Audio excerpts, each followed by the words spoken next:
खेला कर धारा लगोइनी 376।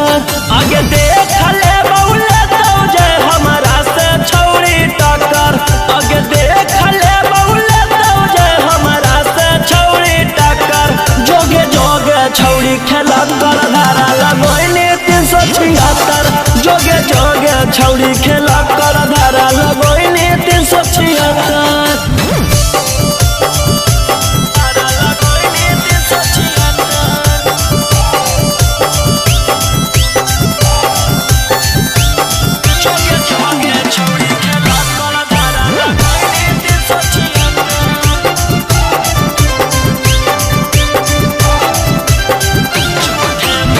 झूठे मूठे के छौड़ी हमारा फसावो हिंगे।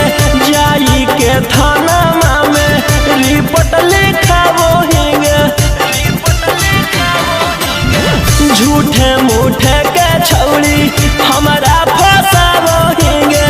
जाई के थाना में रिपोर्ट लिखावो हिंगे। आगे के तना गिर गेली कि हमारा गिरावेला भीड़ गेली। आगे कुछो नहीं बिगड़ दो केतनो कटमी थाना में चक्कर।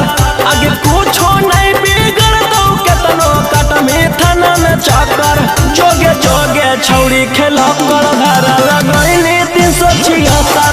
जोगे जोगे छौड़ी खेला कर धारा लगोइनी 376।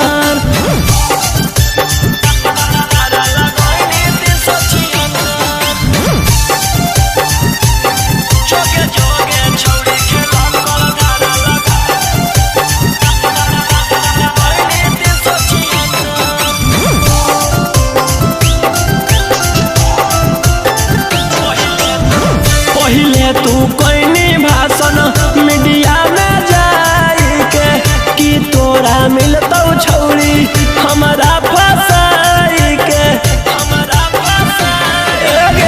पहिले तू कोइनी भाषण मीडिया में जाई के कि तोरा मिलतौ छौड़ी हमारा फसाई के। कि जहिया जेल होतौ फिर बेल लेके उहे खेल होतौ। आगे रोहिरा उसनवा दिलवा कैले हकौ पत्थर। आगे राजा उसनवा दिलवा कैले हकौ पत्थर। जोगे जोगे छौड़ी खेला कर धारा लगोइनी 376। जोगे जोगे छौड़ी